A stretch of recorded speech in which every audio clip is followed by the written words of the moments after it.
भगवत कृपा उपस्थित आहे। आपण सर्व मिळून एकतेने प्रणाम करू। भगवान बाबा हनुमान जी को प्रणाम। महान त्यागी बाबा जमदेव जी को प्रणाम। परमात्माए नमस्कार। परम पूज्य परमात्मा सेवक मंडळ वर्धमान नगर नागपूर, नागपूरच्या वतीने बाबाच्या आदेशाप्रमाणे मौजा कांद्री ह्या गावामध्ये एक भव्य सेवक संमेलन आयोजित करण्यात आलं। त्यानिमित्त सकाळी 7 ते 8 एका परमेश्वरी कार्याचे हवन कार्य पार पडले। त्यानंतर एका परमेश्वराची शोभायात्रा म्हणून 8 ते 11 ह्या कार्यक्रमस्थळापर्यंत पोहोचविण्यात आले आणि त्यानंतर उपस्थित चर्चा बैठकीला सुरुवात करण्याआधी भगवंताचं, बाबाचं, आईचं आणि आलेल्या पाहुण्यांचं स्वागत करण्यात आलं।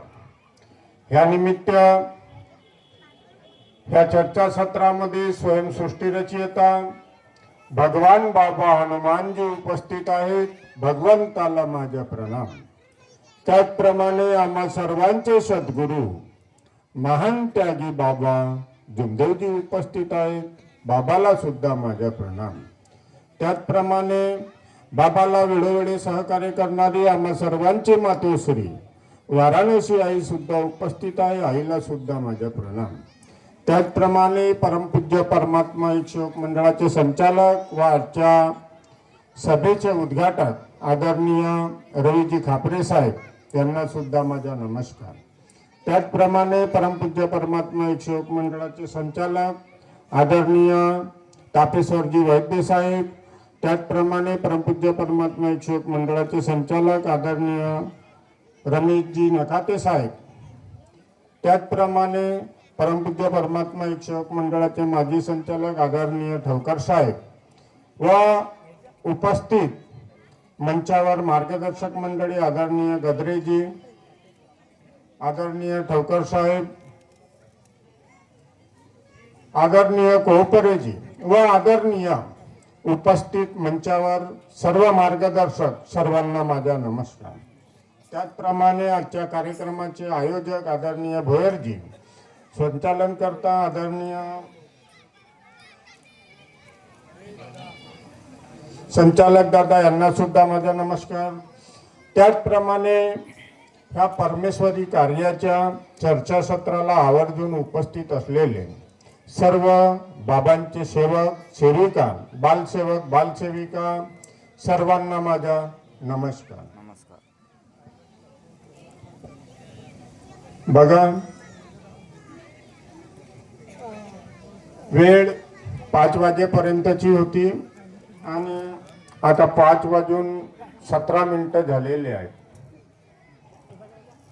आणि अध्यक्ष या नात्याने 2 शब्द बोलावंच लागेल। बाबाच्या कुटुंबामध्ये दुःख असताना सिटी वाजले की जीव जायचं, तेव्हा बाबाला एक अनोळखी व्यक्ती मिळाली। मगाशी आदरणीय गद्रे बाबा यांनी त्या व्यक्तीचं नाव सांगितलं, पण बाबाच्या मार्गदर्शन एवढे वर्ष तुम्ही ऐकले असेल। आता इथे जवळपास कुणाला 30 वर्ष, 40 वर्ष, 25 वर्ष झाले असेल आणि तेव्हा बाबा हयातीत होते। बाबाच्या मुखातून कधी ऐकलं का तुम्ही की कोणता जरी व्यक्ती त्याचं नाव नाही? ते बाबा होते, भगवंत होते। बाबाला ही कृपा प्राप्त करण्याकरिता खूप संघर्ष करावा लागला आता काही म्हणतात बाबांनी चंदनासारखं आपलं शरीर झिजवलं. अगदी बरोबर आहे. बाबाच्या कुटुंबामध्ये कृपा प्राप्त झाल्यानंतर दुःख दूर झाले. तेव्हा बाबाला परमेश्वराने सांगितलं, हे मानव, तूने मुझे भले ही प्राप्त किया पर मैं मानव पर कदापि विश्वास नहीं करता, उसमें से तू एक मानव है. बाबांनी परमेश्वराला शब्द दिलं आणि ही कृपा जागृत केली. कृपा जागृत करत असताना बरेचसे संघर्ष आले. गावोगावी खेडोपाडी जाऊन पायी दौरे केले. बाबाने आता हे सांगतात मंचावर, बाबा आमच्या गावाला दौरा आला होता, अमुक ठिकाणात आला होता, इथं आला होता, तिथं आला होता. मग बाबांनी कधी चाराने तरी घेतले का तुमच्याकडून? नाही घेतले. बाबा भगवान होते, त्यांना सर्व समजत होतं. मगाशी बरेच काही विषय निघाले, तिथं लिहिलेलं आहे, परमपूज्य परमात्मा एक सेवक मंडळ आणि माझ्यानंतर मंडळ.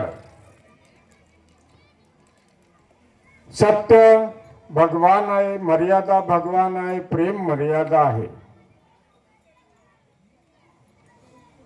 आणि आपण म्हणतो ही परमात्मा एक. तिथे माझ्यानंतर मंडळ लिहिलेलं आहे. कुटी आहे, मानव धर्म आहे, वर्धमान नगर. हे आम्ही बनवलं का हो? बाबांनी बनवलं.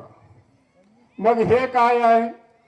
भगवान बाबा हनुमानजी मानव धर्म ट्रस्ट कांद्री.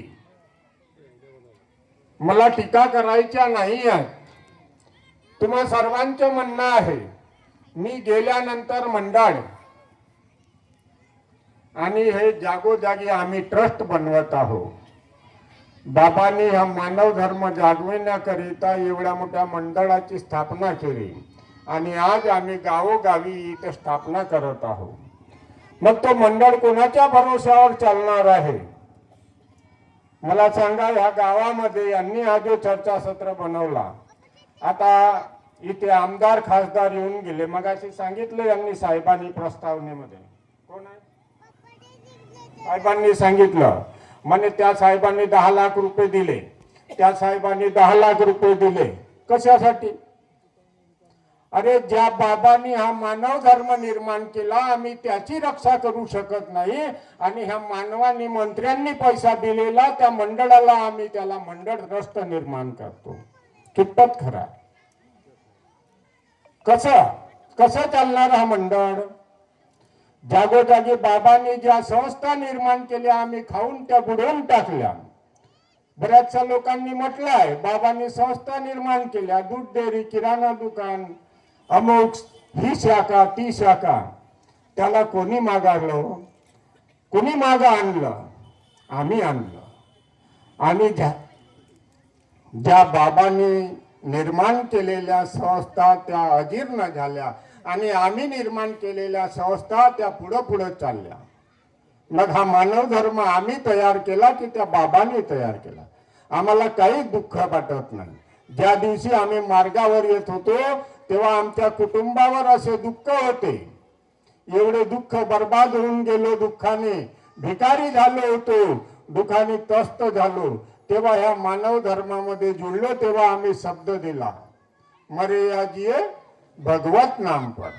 मग आता मरे या जिये मेरे नाम पर. आज हा असा प्रकार सुरू आहे.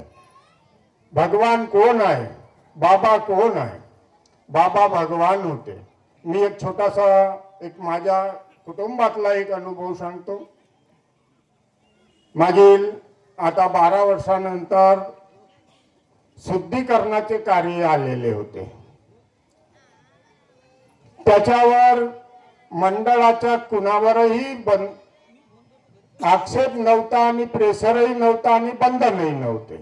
भाई ज्याला गरज असेल तो करेल. कोणावर बंधन दिला होता का? त्यामधून मला सुद्धा माझ्या कुटुंबामध्ये त्या घडवायचं होतं. आता मला असं वाटत होतं, मला शुगर होतं, बीपी आहे, आणि ज्याला शुगर आणि बीपीची बिमारी आहे त्याला एक नाही एक बिमारी बिलकुल सुरूच असतो आणि त्या एका गोळीवरून अनेक गोळ्या खावं लागतो. कुटुंबामध्ये बसलो, माझी मुलगी म्हणाली, मुलगी आहे इथे बसलेली आहे, पप्पा म्हणे तुम्ही म्हणे ज्या दिवशी ह्या मानव धर्मामध्ये जुळले, ती लहानशी होती मी तेव्हा मार्गात जुळलो.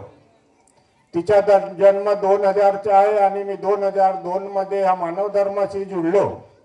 बघा, ती मुलगी मला सांगते, पप्पा म्हणे ज्या दिवशी तुम्ही ह्या मार्गामध्ये जुळले त्या दिवशी कोणता वचन दिले, मरे या जिये भगवत नाम पर. मग आज का नाही? मी विचार केला, अगदी बरोबर आहे. मग जेव्हा त्याग केला तेव्हा मेलो नाही, 2013 मध्ये त्याग झाला तेव्हा मेलो नाही, पण तेव्हा बिमारी नव्हती, पण आता बिमारी होती. विचार केला, बाबांनी ह्या मानव धर्मामध्ये जोही दुखी कष्टी सेवक येईल, सर्वप्रथम म्हटलं आहे ह्या मानव धर्मामध्ये मरावं लागतो. आणि ती गोष्ट माझ्या लक्षात आली आणि कुटुंबामध्ये एकटेनं कार्याला सुरुवात केली. संचालक मंडळामध्ये आमचे नखातेजी, आमचे मित्रमंडळी यांना विश्वास वाटत नव्हता आणि सर्वात जास्त तर आमचे अध्यक्ष साहेबाला वाटत नव्हता. अरे सुभाष म्हणे तू नेहमी गोळी खाते म्हणे आणि आता कसं काय सुरू आहे? मी म्हटलं साहेब तो बाबा आहे, बाबा सत्य मर्यादाला मरू देत नाही आणि बाबाचे शब्द होते, मरण आल्याशिवाय मरू देणार नाही. त्यागाचे कार्य पार पडले. मी मेलो नाही, जिवंतच आहो. तेव्हाही जिवंतच होतो, आजही तुमच्या समोर जिवंत आहे. सांगण्याचा तात्पर्य हा आहे की बाबाच्या दिलेल्या शिकवणीला प्रत्येक सेवकाने आपल्या आचरणामध्ये आणण्याचा प्रयत्न करावा. आणि तुम्हाला सांगतो, कांद्री तुमचं संचालक मंडळ करा, पण त्या मानव धर्माकडे सुद्धा लक्ष द्या. आज या बाबाच्या इथे छोट्या छोट्या प्रतिमा आहेत आणि आमच्या संचालक महोदयाचे फेटे गिटे टाकून प्रतिमा लावलेल्या आहेत. काय गरज आहे? काय गरज आहे? म्हणून सांगू इच्छितो. आणि वेळेची मर्यादा खूप तुटलेली आहे. अर्धा तास उशीर झालेला आहे. मला सुद्धा प्रणाम करूनच बसायचं होतं, पण विचार केला हा माईक आहे, ज्याच्या तोंडापाशी हा माईक आला की नाही पूर्ण चाटून चाटून याला घासून टाकलेला आहे. असं करू नका. वेळेला बंधन द्या. आणि मी सुद्धा वेळेच्या आधी एवढंच बोलून सर्वप्रथम तर मला माफी मागावं लागेल, कारण की वेळेच्या बाहेर मी सुद्धा बोललो. म्हणून उपस्थित भगवंताला, बाबाला, आईला व उपस्थित मंच आणि उपस्थित सेवकांना माझ्या हातून सुद्धा वेळेची मर्यादा तुटलेली आहे, म्हणून सर्वांना मी माफी मागतो आणि एवढंच बोलून माझ्या शब्दाला रजा देतो. सर्वांना माझा नमस्कार.